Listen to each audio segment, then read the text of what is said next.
Hi, folks. Welcome to Distance Learning Week. Who knows?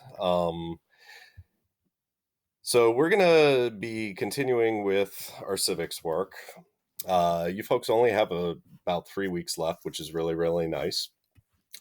And the way I'm going to do the last 3 weeks is I'm going to do one lesson per week. We'll be looking at the legislative branch, the executive branch, and the judicial branch each week. So, the three branches of our government. This week, we're going to be focusing on the legislative branch. And what you hopefully will accomplish by the end of this lesson is you're going to learn the basics of how the U.S. legislative branch works. So that would be this first step here, an overview. And the legislative branch, in case you don't know or don't remember, is the lawmaking branch of the government. And there are two houses, the Senate and the House of Representatives, which you will look at a little bit further. You'll look at some of the similarities and differences between the two. And then finally, you will learn about Connecticut's specific senators, as well as your representative, the person who represents Windsor's district. Okay, so how are you going to go about doing that? Well, you have these resources on the left-hand side here. Each one opens up a link. This one opens up a video that I find to be rather helpful. It's about 4 minutes long and pretty much answers most of the questions for step number one. You have your run-of-the-mill regular old website here, and then you have another video that takes you on a tour of the Capitol building, which is where the legislative branch does its business. You can also continue to watch this video, and we will be completing this assignment during the video. So I highly suggest you just follow along with me. So we're going to, step one, take a look at the legislative branch, an overview of it. So the first question that it asks you is, how many houses are there in our bicameral legislative branch? You should know this, but if you don't, the word or the prefix bi is in bicameral, which stands for the number 2. It's a Latin prefix that means 2. So thinking about that, how many houses are there? Well, there's 2 houses. Pretty simple. What are the houses called? If you were listening to my little spiel beforehand, I told you, but they are known as the House of Representatives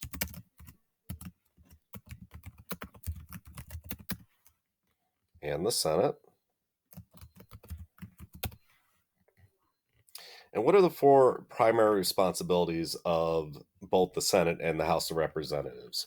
It will tell you specifically in this video, but I will just tell you they are supposed to represent the interest of the people, or the interests. And what that basically means is these people are elected to make laws that they say they're going to make, right? If there's a senator in Connecticut that is running and saying, we want to reinstate the death penalty in Connecticut. You may or may not know, but we had the death penalty in Connecticut. It no longer exists. And, maybe a senator runs on that ticket and says, I want to reinstate the death penalty. If that is an interest you have, and he's saying that's what he's going to do, you elect him. And so it is then his responsibility or her responsibility to represent that interest that, the voters have. The other thing they do is they work together to write laws.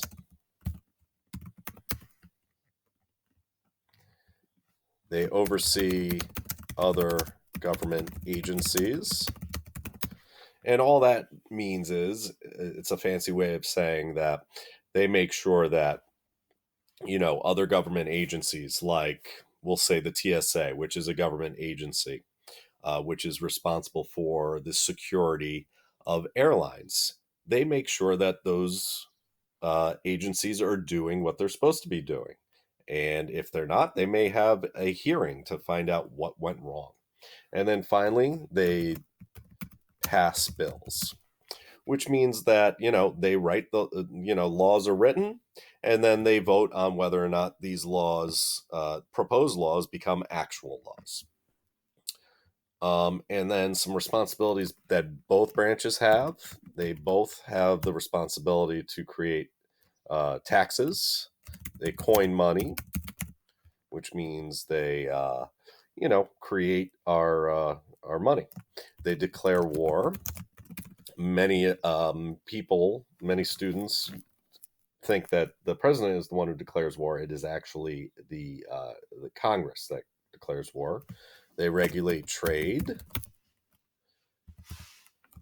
and that means they come up with the policies of who we trade with, what kind of taxes we're going to put on those trades, and of course they write and pass bills. And how many members in all? Well, there are 100 senators total, for 2 senators per state. Doesn't matter what your population is of your state. And there are 435 members of the House of Representatives, and that is based on population. So in California, they have a much larger amount of representatives compared to Connecticut. And so how many members are in all? If there's 435 representatives and 100 senators, there would be 535 in all. Where do they meet? I did mention this already, but they meet at a place known as the Capitol Building.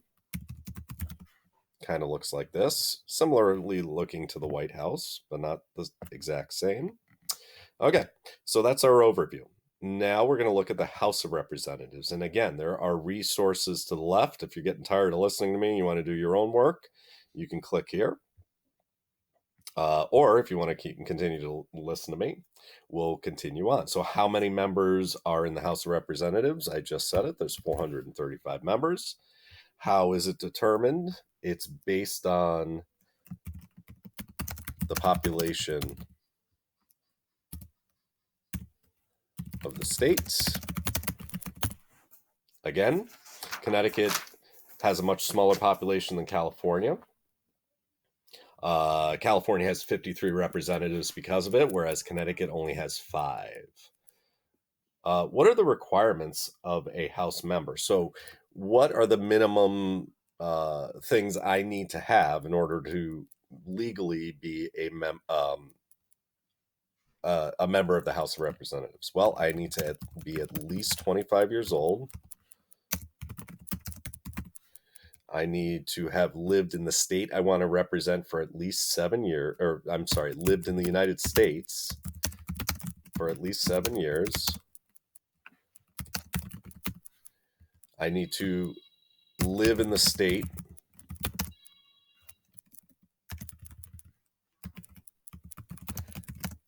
I want to represent. And I need to be elected by the people. How long is a term? It's a short term. It's 2 years long. However, there are no limits to how many terms a person can serve. So are they limited to how many terms they can serve? No.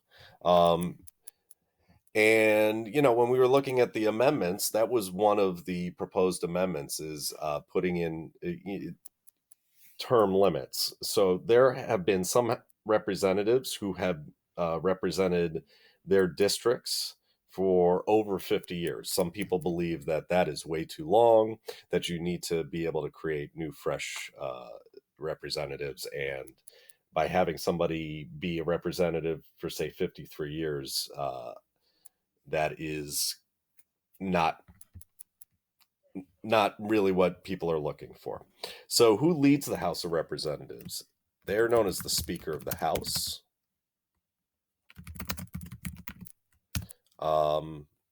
And currently that happens to be Nancy Pelosi. If you have been watching the news lately, you've probably seen her in the news quite a bit. And the Speaker of the House is actually third in line for the president, too. So if President Trump died and Vice President Pence died for some reason, Nancy Pelosi would become the new president. And so, well, I just put the answer to number 7 there, but her name is Nancy Pelosi.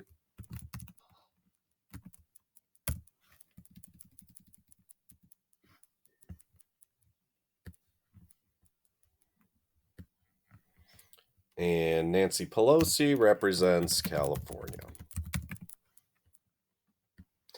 So we learned already that, the House and the Senate, they share certain responsibilities, right? If I can get up here. There we go. And here are some of the responsibilities both branches have. And here are some of the primary responsibilities. I mean, they both pass laws, right? They both declare war. But the House of Representatives, they're the only ones that initiate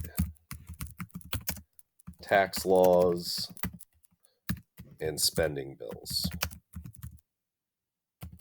So with coronavirus going on, Congress put in place a law that paid, if you qualified, people $1,000 per person.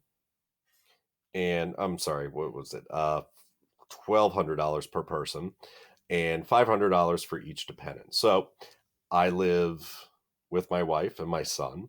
So I got $1,200. My wife got $1,200, and we got $500 for my son. So we got a check for $2,900. And many other households got bills, got checks like that deposited directly into their account, or maybe are still awaiting a check in the mail. Well, that spending bill was initiated by the House of Representatives. And they also initiate impeachment inquiries. You may or may not remember, I know it seems like ages ago, but it really was not that long ago. Just a couple of months ago, President Trump was up for impeachment. Well, the House of Representatives were the ones that initiated that impeachment. The Senate, which we'll look at later, were the ones that voted on whether or not to remove him as president, and they decided not to remove him. They also conducted a trial. Who does a House member represent? Well, the House represents a district that has about 700,000 people. So in your district, you guys are District 1 in Windsor. That comprises Windsor, but it comprises some other towns, surrounding towns as well. And it's around, your representative represents around 700,000 people in District 1. So speaking of, who is your representative? Well, you can click here to find out. And you would go to the website. I'm not going to do that now, but his name is John Larson. I'm sorry, put that in the wrong spot. So the congressional district you live in is District 1. Your representative is John Larson. He's a member of the Democratic Party. And then for more specifics, like when he was first elected, when he's up for re-election, and a picture of him, I'm not going to do that now for time purposes, but you're going to click, like I said, on the website itself, and you will see all sorts of information about John Larson, including a picture. Let's see if I can get a picture up here.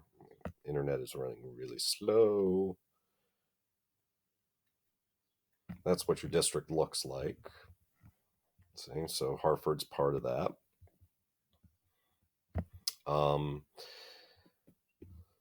And there you go. There's a picture of John Larson, and you can look up all the other pertinence as well. So we'll click off of that.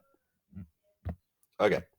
So Next step, we're going to look more specifically at the Senate. And again, on the left-hand side, you have a couple of web links. If you're getting tired of listening to me, feel free to check them out. This is a YouTube link. This is your run-of-the-mill website.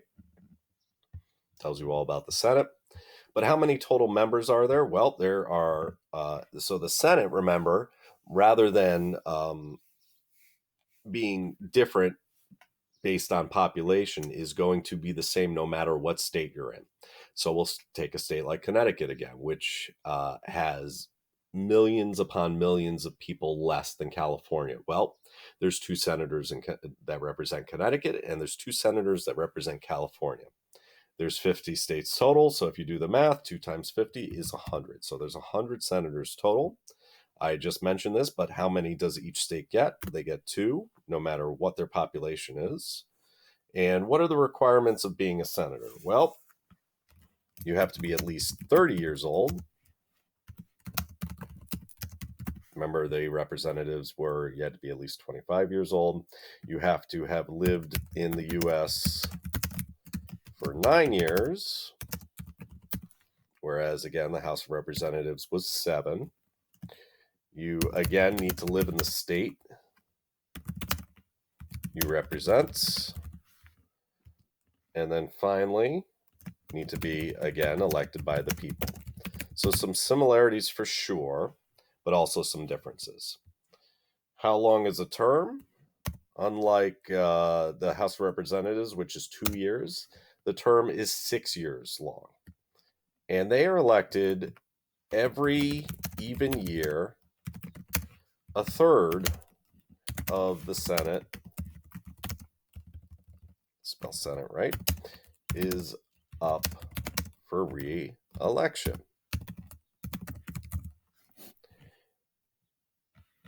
And again, the Senate represents the people of the state, people in their state. So our 2 senators, which we'll look at in a moment, Chris Murphy is one. He represents the entire interests of the state. The people elect the senators. That was not always the case. Up until 1912, state politicians would elect their state senators. Well, that changed with the 17th Amendment. Again, hopefully you remember that from our lesson last week. Who is the head of the Senate? Who only votes if there is a tie. And this has rarely happened, but they do. That is one of their responsibilities. It's actually the vice president. And his name, in case you do not realize, is Mike Pence. Here are some responsibilities that only belong to the Senate.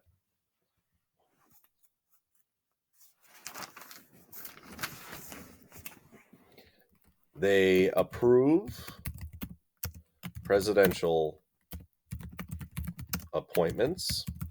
And we're not talking about like appointments, like doctor appointments. We're talking about people that the president has decided to put in charge of different parts of the government. So a really big one is Supreme Court justices, judges. The president is able to nominate them, but only the Senate is able to approve of the presidential appointment. So let's think of it as being hired for a job. If you are, you want to be a cashier at the grocery store, we'll think of the president as being, the guy who decides, hey, you know what? I really want to hire him or her. They seem like they'd be a really good cashier. The Senate are the ones that say, you know what? I agree with you. They should be hired. And then you're hired. It's the same idea. And they also conduct impeachment trials. So when President Trump was put up for impeachment, they actually had a trial of it's a little bit different from what you think of as like trial in a court of law, but they had a trial where they had witnesses come up, testify about the actions of the president. And then eventually the Senate voted on whether or not to remove President Trump from office. As you may or may not know, he was not removed from office. Um, so, how many women are in the Senate? Well, uh, at this current time, there are 26. There are more women representing both the Senate and the representatives than any point in history, which is pretty incredible. But again, they're still underrepresented because women make up about 51% of the country's population. And if you do the math, 26 is not half of the Senate. It would have to be about 50. So the women are definitely making progress in politics, but have some ground to gain. Which political party controls the Senate? That would be the Republican Party. And the average age of the current U.S. senators are around 62 years old. And how much money does a senator make every year? They make $174,000 a year, which is definitely not chump change, but a lot of students are usually pretty surprised that that's all they make. They assume they make a lot more money than that. So again, just as we had done with our representative, who's John Larson, you have two websites here. The first website is going to bring you to the first senator, Chris Murphy. The second, this is his personal website for government website, and then this is going to bring you to Richard Blumenthal, who is our other senator that represents the state of Connecticut. So again, I'm not going to do every single part of this, but we can start with Chris Murphy. His political party is Democrat. And then again, for specifics on when he was first elected and when he's up for re-election, as well as a picture, go to this website here. And for the interest of time, I'm not going to do all that. And the next one and the last part that you need to do, his name is Richard Blumenthal. And because you're all seniors, you may remember this, but I think it was 2 years ago, he actually came to Windsor High School for Veterans Day when we had our Veterans Day assembly, and he spoke in our auditorium. So kind of cool. He is also a Democrat. Connecticut definitely leans heavily towards the Democrat side.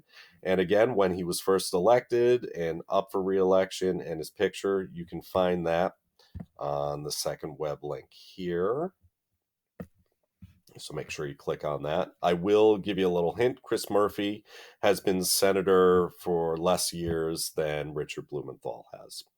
All right, once you're done with that, you can go ahead and turn it in Google Classroom. And as I said, this is your one and only assignment for this week. I thought it was a little lengthier than our normal assignments. One, and two, I wanted to take it easy on you guys. I think some of you are really starting to feel the pressure and stressing, and I really want to do all I can to help things be least stressful as possible. So, I hope this video lesson helps. I'm also available, remember, for any extra help you need on Wednesday. You can sign up for office hours, or you can go on our Google Meets link. I will be there when our class meets from 1:30 to 2:30 on